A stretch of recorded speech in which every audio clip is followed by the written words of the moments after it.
Good morning good morning students of standard fourth. आज हम रिमझिम की वर्कबुक में वर्कआउट करते हैं जो है चैप्टर नंबर 10 में मीठी सारंगी।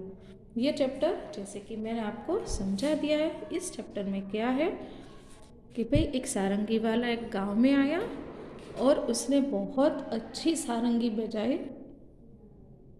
जिससे गांव वाले बहुत ही खुश हुए और उसने गांव वालों ने उसको वहाँ ठहरने के लिए कहा कि आप यहाँ पे रहो 2-4 दिन, हमें आपकी सारंगी बहुत मीठी लगी। लेकिन उस गांव में एक भोला नाम का लड़का था जो बहुत ही भोला था, तो उसे इस सब की बातें कुछ अजीब लगी कि सारंगी कहाँ से मीठी हुई, मुझे तो पता नहीं, इन लोगों ने उसे चखा भी नहीं तो मीठी कैसी लगी। तो रात के समय उसने सारंगी को चाटा, बहुत चाटा इधर से उधर से, लेकिन उसे कुछ मीठा स्वाद नहीं आया और अंत में उसने सारंगी को गांव के बाहर फेंक दिया।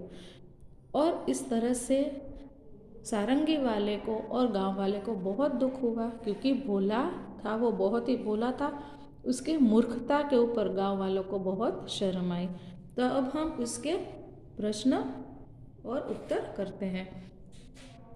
भोला ने क्यों सोचा कि सभी झूठ बोल रहे हैं? भोला ने सोचा कि सभी झूठ बोल रहे हैं क्योंकि भोला को मीठा स्वाद नहीं आया। सबको मीठा स्वाद आया लेकिन भोला को नहीं आया। भोला को सारंगी का स्वाद क्यों नहीं आया? भोला को सारंगी का स्वाद क्यों नहीं आया? भोला बेवकूफ़ था, सारंगी का स्वाद कभी होता है भला? वह कोई खाने की चीज़ नहीं थी क्योंकि भोला को सारंगी के बारे में कुछ ज़्यादा पता नहीं था कि खाने की चीज़ वो नहीं थी, इसीलिए उसे सारंगी का स्वाद नहीं आया। भोला ने किस किस तरह से यह जानने की कोशिश की कि सारंगी मीठी है? भोला ने सारंगी की खोल उतारकर जीभ से चाटा, सारंगी के छेद को मुंह में उड़ेला, लेकिन सारंगी मीठी नहीं लगी। ये भोला की बेवकूफ़ी थी कि भोला को पता नहीं चलता था कि सारंगी कोई खाने की चीज़ नहीं है। फिर हम जाते हैं भाषा बोध की तरफ। नीचे लिखे शब्द को बोलकर देखिए। बांसुरी, बंसी, हंस और हंस। तो यहाँ पे आपने देखा कि चंद्र बिंदी है, वहाँ पे हम किस तरह से बोलते हैं और जहाँ पे सिर्फ बिंदु है वहाँ पे हम किस तरह से बोलते हैं।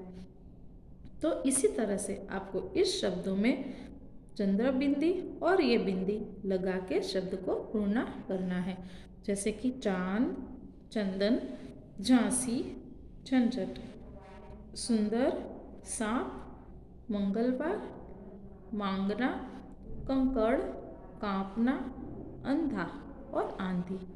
हम पेज टर्न करते हैं। जो चीज़ हमने आगे पढ़ी वो यहाँ पे हमें शब्द में लिखनी है। फिर है चौ जोड़कर निम्नलिखित शब्द पूरे कीजिए।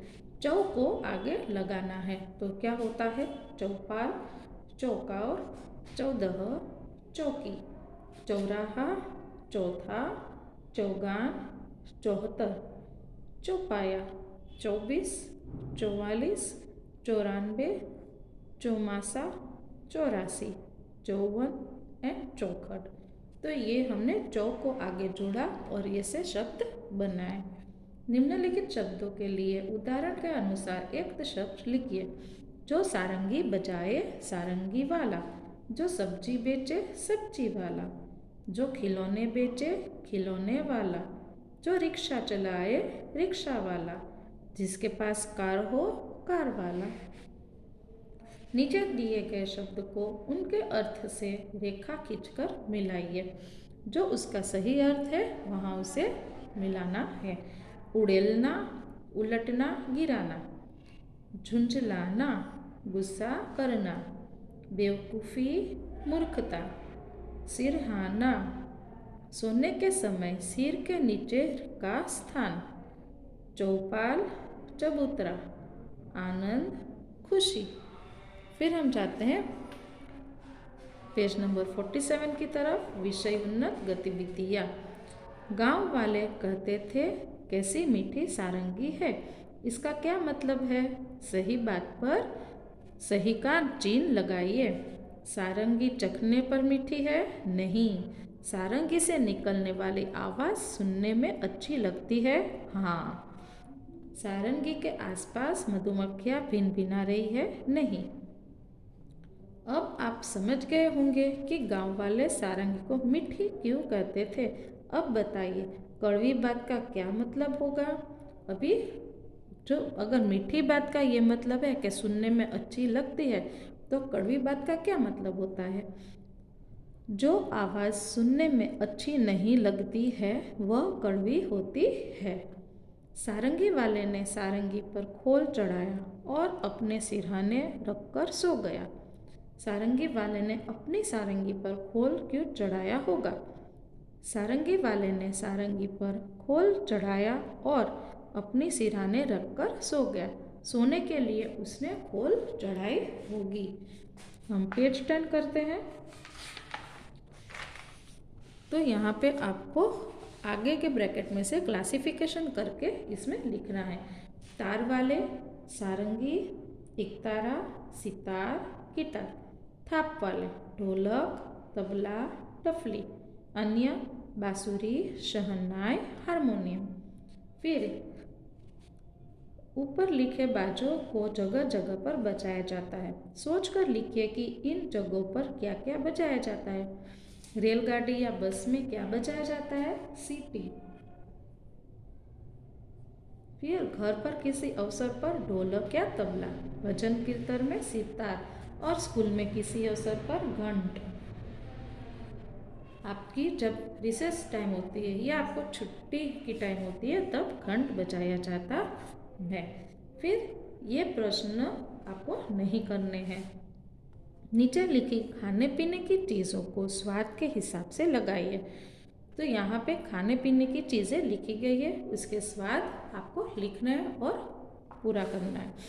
आम तो मीठा, चीनी मीठी, शहद मीठा, नींबू खट्टा, मिर्च का अचार तीखा, अदरक तीखा, नमक खारा, जलजीरा खट्टा, करेला कड़वा, आंवला खट्टा, दूध फीका।